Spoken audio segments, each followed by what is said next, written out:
of New York, Betsy McCaughey. Also with us, Democratic strategist Franco Ripple. Thanks for being with us. Always great to be here. All right, Betsy, we've seen a lot of pressure on the governors of Georgia and North Carolina with different results from corporate America. The GOP faces another tough choice at the Republican convention. Either alienate the evangelicals who are part of the party base, or big businesses, and when places like North Carolina and Georgia are pressuring conservative lawmakers there to move away from these types of laws. Which one do you think the party will do? Frankly, the GOP leadership should make it clear that this year this party stands for two things: national security and more take-home pay. And we're going to resist every effort from the left to divide Americans because of all these social issues. The Republican Party is going to ensure more take-home pay and strong defense measures and border measures to guarantee that Americans are safe. That's what the party stands for. Never mind all these divisive social issues. Okay, so no vote on any kind of marriage issue when it comes to the platform. They're going to stick to security. None of those issues should even be discussed at the convention. They are irrelevant to almost everybody in this country. Okay, I'm sure, Franco, you have a lot to say about that. Are they irrelevant?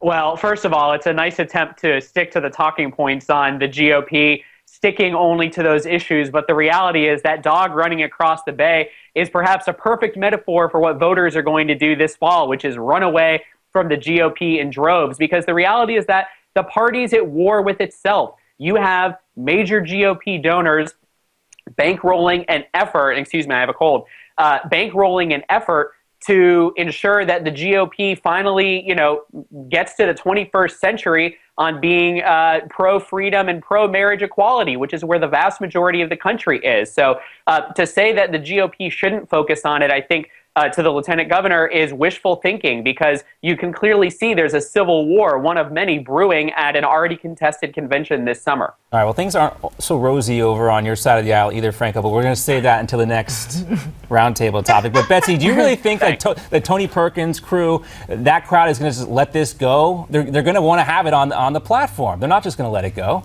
They should let it go, because the fact is the law is clear. And Americans want to deal with the pressing issues. And the pressing issues have nothing to do with these social issues. The pressing issues are national security and more take-home pay. Americans are sick of seeing their paychecks shrink while the cost of living increases. Yeah, but Betsy, with due respect, for decades in this country, only one party, it's easy to say we should move past it now that it's settled federal law, settled by the Supreme Court. For decades, only one party in America consistently pushed an anti-freedom, anti-equality message, saying that there's an entire class of American citizens, the hardworking people that you say the GOP wants to serve financially, that they were created to be second-class citizens because one party... Even the president of the United States and the lady running to be president didn't buy into gay marriage until the last minute. That's just true, a bunch of garbage. That's true. They only came around, Franco, when it was when the polling suggested that it was. They only came around when they thought it would produce more votes. They're hypocrites. Right. Well, okay. I think that they evolved, as they both said that they did. They did not evolve. No, they didn't evolve. Easy to say. Just read the tea leaves in their own party. And we were talking about Saturday Night Live and the Scotty Nell Hughes skit earlier, but the Hillary skit, even Saturday Night Live skewered Hillary Clinton during her Val moment where she was playing the bartender for not coming around on the issue soon enough. And now she wants to, now Franco, you and the Democrats want to hold out there as the ones who have been backing this all along. That's just simply not the case. I think it is, because I think, look, yes, perhaps the president and Secretary Clinton came around to it in their own time and came around to it. They, I'm sure, had consultations with their consciences, with their faith leaders, with their families. They came to that decision in their own time. What I'm talking about is they're focused through the polling party. You have a political party which purports to be a national political party that is stuck in the last century. It's wrong. Betsy, when is your party going to embrace equality? Evolve that quickly. People are entitled to have their very different opinions about what's moral and what isn't. And I don't care for you to dictate it to everybody else. But Betsy, I do have a question for you, because talking to a lot of younger Republicans, they do struggle with wanting to vote, like with these social issues. I hear a lot of younger Republicans say, economically, I fall in line, I identify as a Republican, but I do have a hard time because I support things like gay marriage. Let's just keep it out of politics. This party has to accomplish two major things. Our nation is being terrorized by Islamists, and we are losing ground economically. And that's all this party should worry about right now. Then, Betsy, tell that to your party, which is the party that consistently... I think that's what she's trying to do, Franco. You're the ones who bring it up on every occasion, even on St. Patrick's Day. You're the ones who bring it up. I think that's we bring it up because only one group of people is consistently, and again, stop cherry picking examples. You know what? I don't want to hear about your sexual proclivities, and I won't discuss mine. It should be out of politics, and it should certainly be out of the mainstream. Just forget about it. There's more important things in life than sexual orientation. I agree completely with you, although it has nothing to do with sexuality, and it has everything to do with who a person loves. So then stop fighting it, Betsy. Tell your party, if you're a delegate to the Republican National Convention, I suggest that you go up there and tell your party to knock it off. I think there are going to be some. There will be some in the party who but take that stance. She's saying, if I'm hearing correctly, that it's not the key to the Republican success. It's not the key. It's not a big issue. It shouldn't be a big issue. This is more GOP on GOP unneeded fighting. We already have enough going on. Just wait for the convention. Betsy and Frank are going to come back, and we're going to put Franco in the hot seat a little bit. I know he's ready for Hillary, but are Democratic voters really ready for Hillary? A lot of them still feeling the burn. Long lines to see the Vermont senator speak recently, bigger than Hillary's rallies. Is it over for Bernie, or is it just getting started? We'll be back after this. We are beating Donald Trump by much greater margins than his Secretary Clinton. We have the momentum, and I think a lot of the superdelegates are now beginning to look at which Democratic candidate is in the best place to defeat Donald Trump. I think some of them are beginning to understand that it's Bernie Sanders. Is it really Bernie Sanders? Well, he's not ready to call it quits yet, and his supporters are constantly showing up to his rallies in huge numbers. Also, he's winning the latest polls in the Badger State, but will a win in Wisconsin mean anything in the long run? Let's bring back today's roundtable.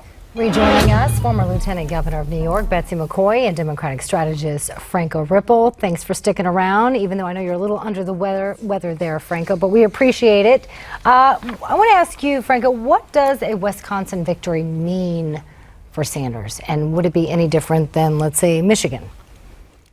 Well, so Wisconsin's a great state, and I think everyone's looking forward to seeing what the results there are. I think that in the end, it doesn't mean much in terms of the delegate calculation, in part because, again, Bernie Sanders continues, who's run a very strong campaign, Bernie Sanders continues to do well in younger, whiter states. For example, Wisconsin is about 90% white population. The U.S. as a whole is about 62%. New York State, for example, where I predict Hillary Clinton will win quite well, is 65%. She does better. States like South Carolina, Florida, states that are more diverse and have a smaller white population because Hillary Clinton does well with the Obama coalition.